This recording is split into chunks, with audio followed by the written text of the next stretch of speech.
Hello दोस्तों, मैं आपका दोस्त आपका मेंटो वी के साथ दोस्तों यूट्यूब चैनल के इस प्लेटफॉर्म पर आप सभी का स्वागत है। जैसा कि दोस्तों हम पीछे की क्लास में बात किए थे कोड के बारे में और हम यहाँ तक कोड के बारे में जान चुके हैं। आज हम बात करने वाले हैं मे के बारे में और मे के विभिन्न यूज के बारे में। दोस्तों, मैं अपनी जर्नी की शुरुआत करूं उससे पहले आप लोगों से एक छोटी सी रिक्वेस्ट और एक करना चाहूँगा कि जो लोग अभी तक हमारी पिछला वीडियो नहीं देखे हैं तो प्लीज़ हम आज जा कर के हमारी प्लेलिस्ट में वो वीडियो देख लें, क्योंकि आप पीछे की वीडियो जो देख के आएंगे उसके बाद हमारी इस वीडियो को देखेंगे तो आपको और अच्छे से समझ में आएगा। और दोस्तों, वीडियो अच्छी लगे तो प्लीज़ लाइक भी करिएगा और हाँ, जो लोग अभी तक सब्सक्राइब नहीं किए तो प्लीज़ चैनल को सब्सक्राइब कर लें और बेल आइकन को प्रेस करना ना भूलें, क्योंकि आने वाला हर कंटेंट आपके लिए उपयोगी होगा, फ्रूटफुल होगा और इसलिए दोस्तों उसकी नोटिफिकेशन टाइमली मिलती रहे, इसलिए बेल आइकन को प्रेस करना कंपलसरी है दोस्तों। और दोस्तों, आप इसी के साथ अपनी जर्नी की शुरुआत करते हैं। जैसे कि दोस्तों हम आज जानेंगे मे के बारे में, मे के विभिन्न यूज के बारे में। तो मे का प्रयोग निम्न अवस्था हेतु किया जाता है। नंबर 1 यूज उसके नंबर 1 में डालेंगे कि फॉर्मल यानी जब मैनर का भाव आता है, यानी फॉर्मल सेंस में परमिशन लेने अथवा देने के भाव में किया जाता है, मतलब जो मे का प्रयोग होता है तो वो फॉर्मल परमिशन देने अथवा लेने के भाव में किया जाता है। दोस्तों, इसको हम विभिन्न एग्जाम्पल के माध्यम से समझने का प्रयास करेंगे। नंबर 1 हमारा एग्जाम्पल है। जैसे कि दोस्तों, तो सबसे पहले हम लेते हैं परमिशन के बारे में। मे आई गो नाउ।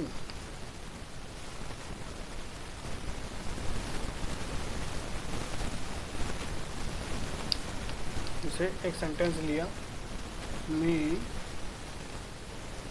आई गो नाउ, मे आई गो नाउ यानी क्या मैं जा सकता हूँ।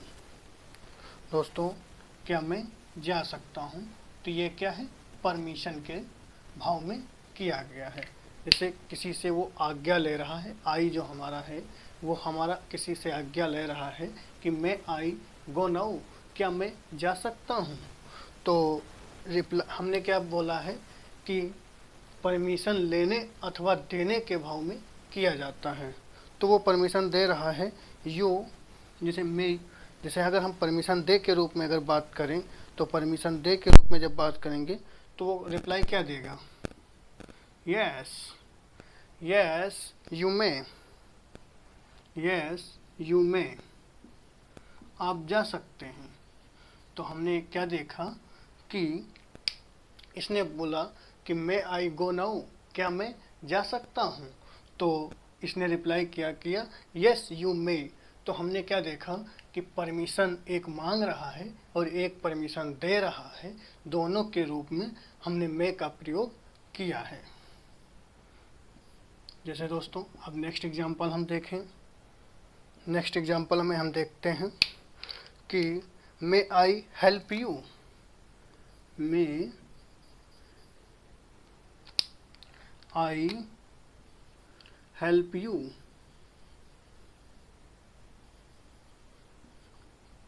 क्या मैं आपकी कोई सहायता कर सकता हूँ।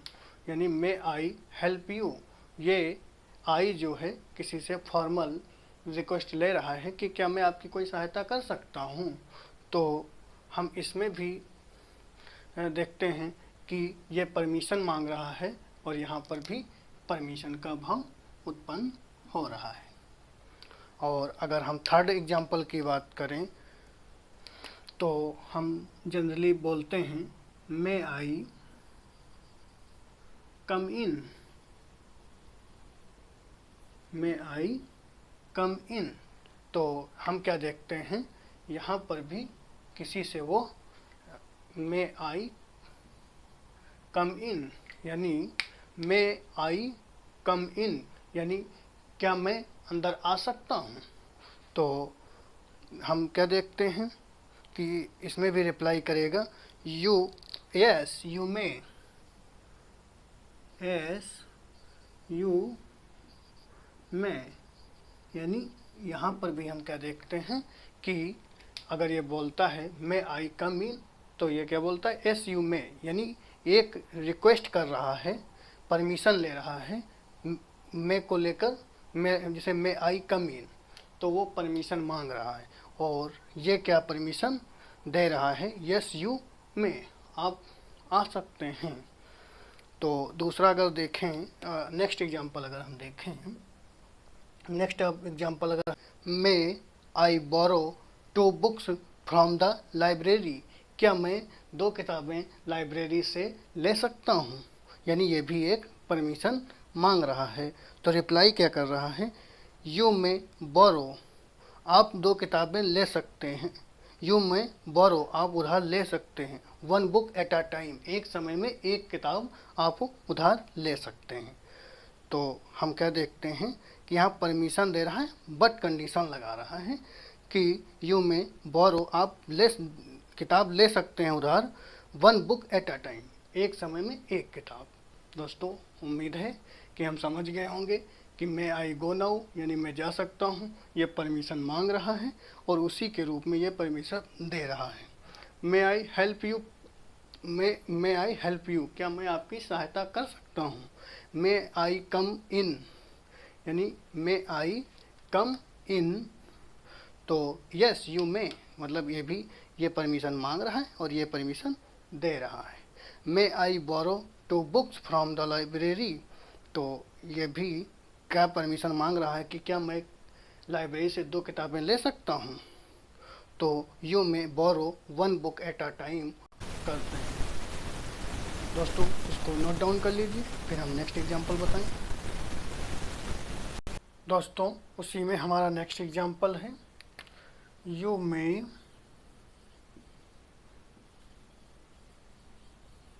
मीट इन ऑफिस,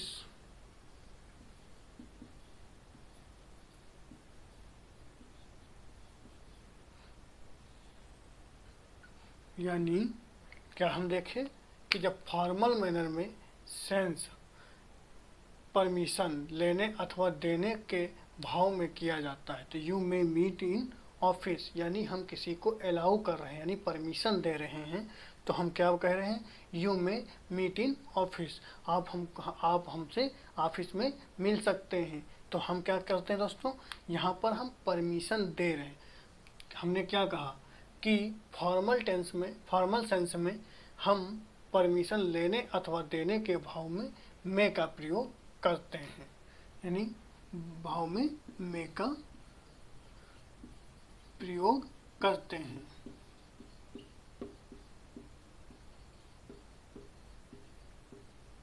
दोस्तों जब हम समझ गए होंगे कि जब जैसे ये टेंस हमारा है कि यू में मीट इन ऑफिस, यानी हम अलाउ कर रहे हैं कि आप हमसे ऑफिस में मिल सकते हैं, तो हम क्या समझे कि मे से परमिशन देने, यानी फॉर्मल सेंस में हम क्या करते हैं, मे के द्वारा हम परमिशन देने अथवा परमिशन लेने के भाव में हम प्रयोग करते हैं। उम्मीद है कि समझ गए होंगे। अब दोस्तों आगे नेक्स्ट देखते हैं।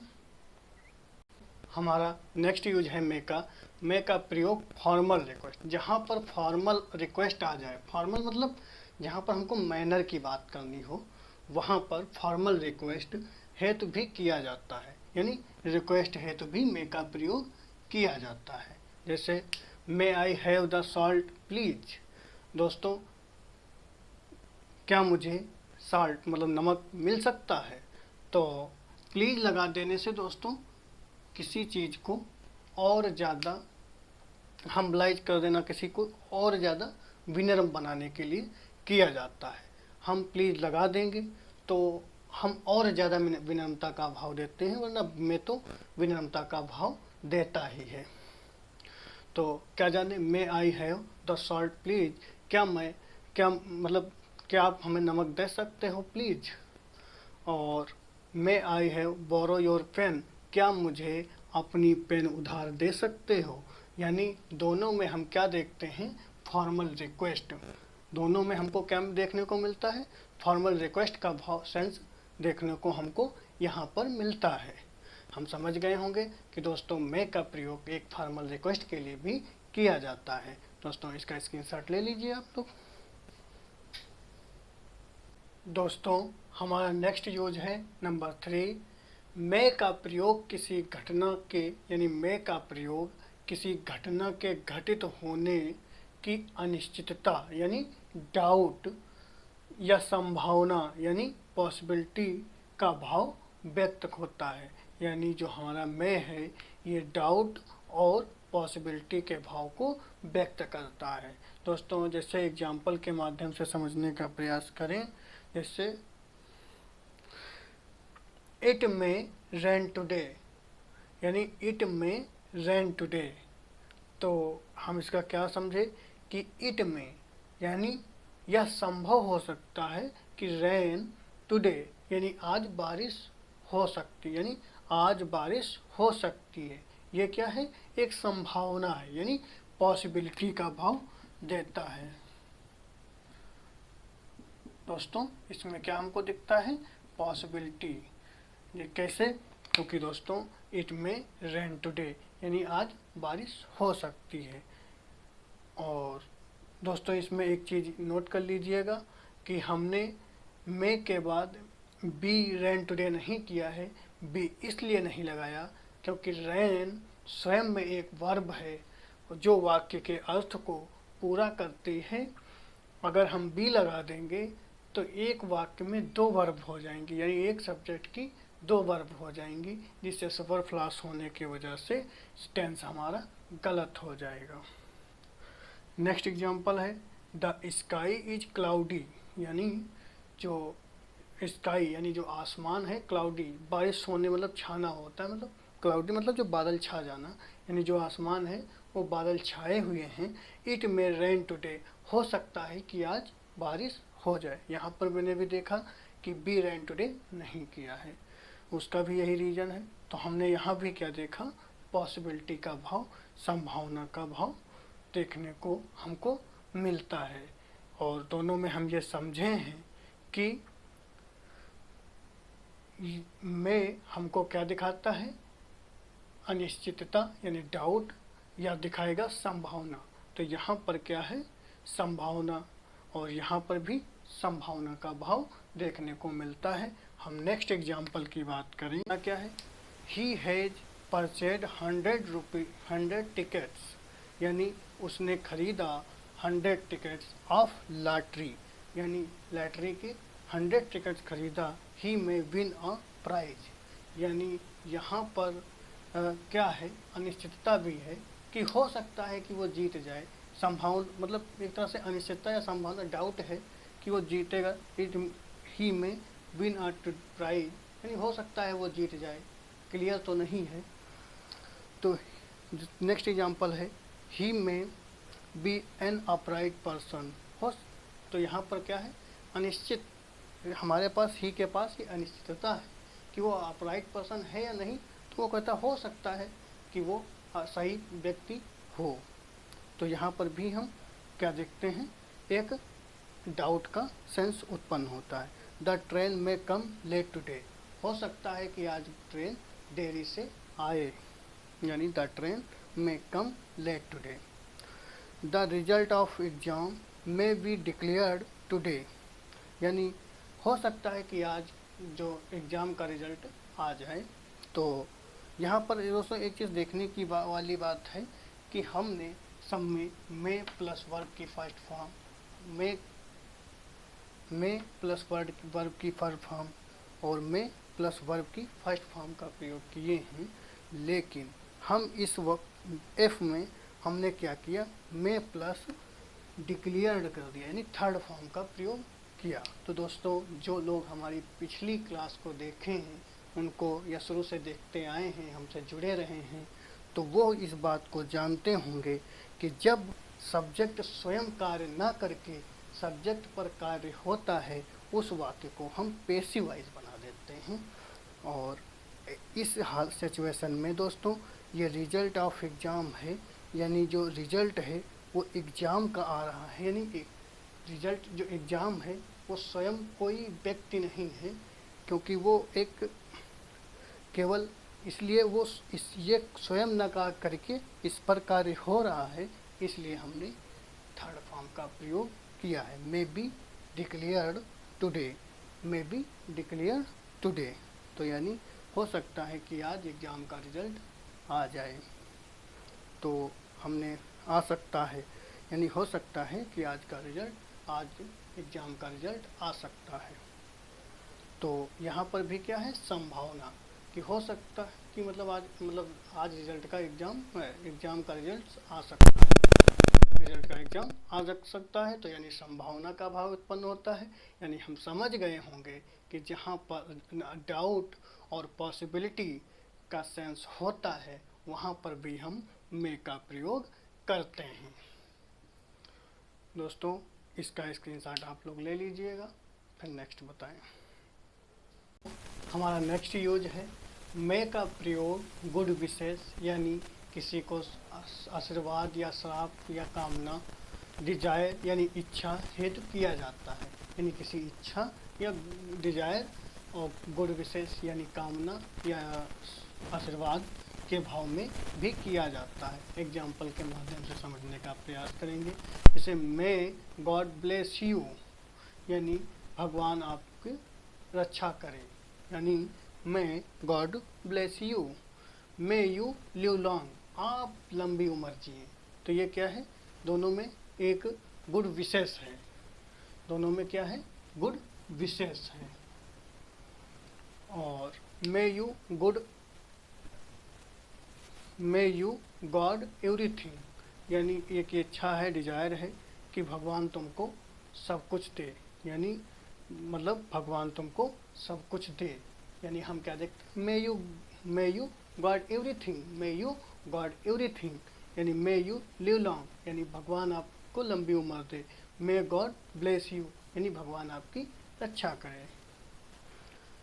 यू में सक्सीड सो यानी आप जल्दी सफल हो जाएं, यानी ये इसकी क्या है, इच्छा। यू में सक्सीड सून यानी यू में सक्सीड सून यानी आप जल्दी सफल होंगे या हो जाएंगे। तो यहाँ पर क्या हम देखें, ये इच्छा है, ये दोनों गुड विशेष है। और हमने समझ लिया होगा कि मैं के द्वारा गुड विशेष या डिजायर है तो इसका प्रयोग किया जाता है। और हमने एग्जाम्पल भी देख लिया, may God bless you, may you live long, may you God everything, you may succeed soon. दोस्तों हम समझ गए होंगे और आप लोग इसको नोट डाउन कर लीजिए। अब हमारा नेक्स्ट यूज है यूज नंबर 5। तो दोस्तों यूज नंबर 5 में हम देखेंगे कि मैं के प्रयोग के द्वारा पर्पज यानी उद्देश्य का भाव प्रकट होता है तो हम मे का प्रयोग करते हैं। यानी जिन वाक्यों में हमका उद्देश्यों मे के प्रयोग के द्वारा हम उद्देश्य का भी भाव देखने को मिलेगा। जैसे दोस्तों एग्जाम्पल के माध्यम से हम समझने का प्रयास करते हैं। आई रीड सो दैट यानी मैं पढ़ता हूँ ताकि, आई में सक्सीड यानी I read so that I में सक्सीड यानी मैं पढ़ता हूँ ताकि मैं सफल हो सकूँ। तो दोस्तों हम क्या देखे होंगे कि हमारा पढ़ने का जो उद्देश्य है वो उद्देश्य हमारा क्या है, सफल होना। यानी हम पढ़ते हैं ताकि हम सफल हो सकें। अगर दूसरा एग्जाम्पल देखें, आई हेल्प पीपल यानी मैं लोगों की सहायता करता हूँ, यानी आई हेल्प पीपल मैं लोगों की सहायता करता हूँ।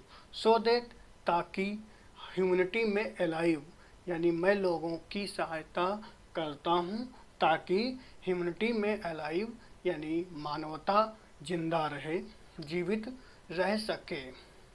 तो दोस्तों यहाँ हम क्या देखें कि मेरे हेल्प का पर्पज जो है वो क्या है, ह्यूमैनिटी को जीवित रखना। तो हम क्या देख रहे हैं कि यहाँ पर भी हमको पर्पज का भाव देखने को मिलता है। अगर नेक्स्ट एग्जांपल सी की बात करें तो सी हमारा क्या है, वी ईट सो दैट यानी वी ईट सो दैट मैं खाता हूँ ताकि वी में अलाइव यानी हम खाते हैं ताकि हम जीवित रह सकें। तो यहाँ पे हमारा खाने का जो पर्पज है वो क्या है, जीवित रहने का। और आई प्ले सो देट यानी मैं खेलता हूँ ताकि आई में हैव गुड हेल्थ यानी मेरी अच्छी हेल्थ रह सके। तो दोस्तों हम क्या देखें कि यहाँ हमारे खेलने का जो पर्पज है वो किसका है, गुड हेल्थ का यानी अच्छी स्वास्थ्य का। ही वर्क हार्ड यानी वह कठिन परिश्रम करता है यानी ही वर्क हार्ड सो देट यानी वह कठिन परिश्रम करता है ताकि ही में अर्न गुड लाइवलीहुड यानी वह कठिन परिश्रम करता है ताकि वह अच्छा जीवन यापन कर सके। दोस्तों यहाँ हम क्या देखते हैं कि यहाँ हार्ड वर्क करने का जो पर्पज है वो गुड लाइवलीहुड से है। और यहाँ पर हम क्या देखते हैं, हमारे प्ले का जो पर्पज है वो क्या है, गुड हेल्थ के लिए है। और हम यहाँ पर ईट का पर्पज जो है वो क्या है, लिव के लिए है। और हम यहाँ पर हेल्प पीपल का पर्पज जो है वो ह्यूमनिटी अलाइव के लिए है। और हम यहाँ पर जो रीड का पर्पज है वो क्या है, सक्सीड के लिए है। तो हम समझ गए होंगे कि जिन वाक्यों में हम उद्देश्य का भाव देखते हैं उसमें भी हम में का प्रयोग करते हैं, या जो जैसे कि में के द्वारा पर्पज या उद्देश्य का भाव प्रकट किया जाता है। दोस्तों हम यहाँ तक समझ गए होंगे, और जो लोग इसको स्क्रीनशॉट लेना चाहें वो स्क्रीनशॉट ले लें। दोस्तों हमारा यूज नंबर है 6 में हम जानेंगे कि आश्चर्य व्यक्त करने एवं जानकारी हेतु भी में का प्रयोग किया जाता है, यानी में के द्वारा आश्चर्य और जानकारी हेतु भी प्रयोग किया जाता है। और हम अगर इसके एग्जाम्पल की बात करें तो who may be my friend here. दोस्तों हम इसका मतलब समझेंगे कि जैसे कहीं हम ऐसी जगह पे जाएं जो हमारे लिए बिल्कुल नई हो, और वहाँ पर हम जाते हैं और संयोग से कोई हमारा फ्रेंड मिल जाए वहाँ पे, जिसकी संभावना नहीं थी कि यहाँ भी मेरा कोई फ्रेंड हो सकता है, तो हम वहाँ पर उस टाइम पर थोड़ा रोमांचित हो जाते हैं यानी आश्चर्यचकित हो जाते हैं। और तब हमारे अंदर से जो फीलिंग्स यानी भाव या एक्सप्रेशन जो आते हैं, उन एक्सप्रेशन को व्यक्त करने के लिए भी हम में का प्रयोग करते हैं। उसी तरह एक वाक्य हमने लिया है जैसे who may be my friend here, यानी मैं who may be my friend here, ओ मेरा यहाँ भी कोई फ्रेंड हो सकता है।